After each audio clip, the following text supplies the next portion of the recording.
दोस्तों आज मैं आपके लिए डोरेमोन की एक ऐसी शानदार कहानी लेकर आया हूँ जिसके बारे में बहुत कम लोगों को पता है। अगर आप डोरेमोन के सच्चे फैन हैं, तो इस वीडियो को आखिर तक जरूर देखिए। कहानी की शुरुआत भविष्य की दुनिया से होती है, जहाँ डोरेमी 22वीं सदी की एक स्पेशल ट्रेन में सफर करते हुए अपने घर लौट रही होती है। डोरेमी अपने समय में नोबिता के परपोते शिवाशी के साथ रहती है। उस समय शिवाशी अपने पूरे खानदान के इतिहास पर रिसर्च कर रहा होता है। उसका मकसद था यह जानना कि उसके पूर्वज कैसे जीवन जीते थे और उनकी आदतों का आने वाली पीढ़ियों पर क्या असर पड़ा। जांच के दौरान उसे पता चलता है कि उसके ज्यादातर पूर्वज सामान्य और मेहनती थे, लेकिन दो ऐसे लोग भी थे जिनकी वजह से पूरे परिवार का भविष्य प्रभावित हुआ। उनमें पहला था हमारा नोबिता, जबकि दूसरा था उसका एक बहुत पुराना पूर्वज नोबिहे। नोबिता के बारे में तो शिवाशी पहले से सब कुछ जानता था, लेकिन नोबिहे के बारे में उसके पास लगभग कोई जानकारी नहीं थी। इसलिए वह आरारा नाम के एक रोबोट को समय में पीछे भेजता है ताकि वह जाकर पता लगाए कि आखिर नोबिहे की जिंदगी इतनी असफल क्यों रही। कुछ समय बाद आरारा वापस लौट आता है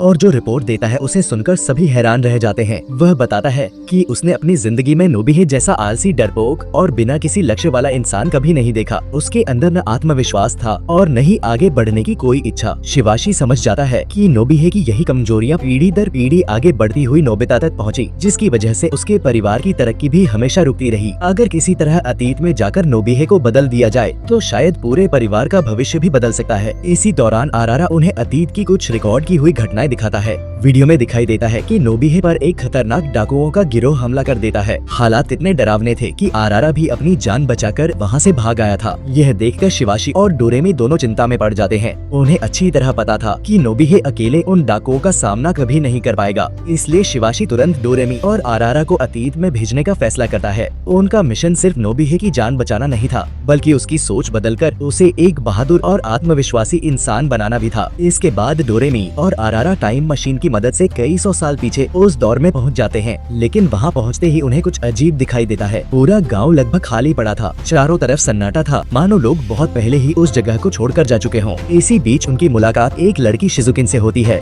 जो शिजुका की पूर्वज थी। डोरेमी उससे नोबिहे के बारे में पूछती है। यह सुनते ही शिजुकिन उदास हो जाती है और बताती है कि नोबिहे उसका सबसे अच्छा दोस्त है, लेकिन कुछ दिन पहले उसे डाकुओं का गिरोह पकड़कर पहाड़ों में बने अपने अड्डे पर ले गया था। वह दूर पहाड़ की तरफ इशारा करके बताती है कि वही उन डाकुओं का ठिकाना है, लेकिन गांव का कोई भी इंसान वहां जाने की हिम्मत नहीं करता। डोरेमी बिना समय गंवाए नोबिहे को बचाने का फैसला करती है। शिजुकिन भी अपने दोस्त को बचाने के लिए उनके साथ चलने की जिद करती है। आखिरकार तीनों मिलकर पहाड़ की ओर निकल पड़ते हैं। रास्ते में शिजुकिन उन्हें अपने गाँव की दर्दनाक कहानी सुनाती है। कई महीनों से बारिश नहीं हुई थी, खेत पूरी तरह सूख चुके थे, फसलें बर्बाद हो गई थी और लोगों के पास खाने तक का इंतजाम नहीं था। छोटे छोटे बच्चे भी दिन रात मेहनत करते थे, फिर भी उन्हें भरपेट खाना नसीब नहीं होता था। भूख और प्यास से परेशान होकर ज्यादातर गांव वाले अपना घर छोड़ चुके थे। शिजुकिन खुद भी मजबूरी में गांव के जमींदार के घर काम करती थी ताकि किसी तरह अपना गुजारा कर सके, लेकिन किसी ने भी नहीं सोचा था कि पहाड़ पर उनका सामना ऐसी सच्चाई से होगा जो पूरी कहानी बदल देगी। आखिर नोबिहे डाकुओं के बीच कैसे पहुंचा और डोरेमी अब क्या करने वाली है, ये जानने के लिए मिलते हैं अगले पार्ट में।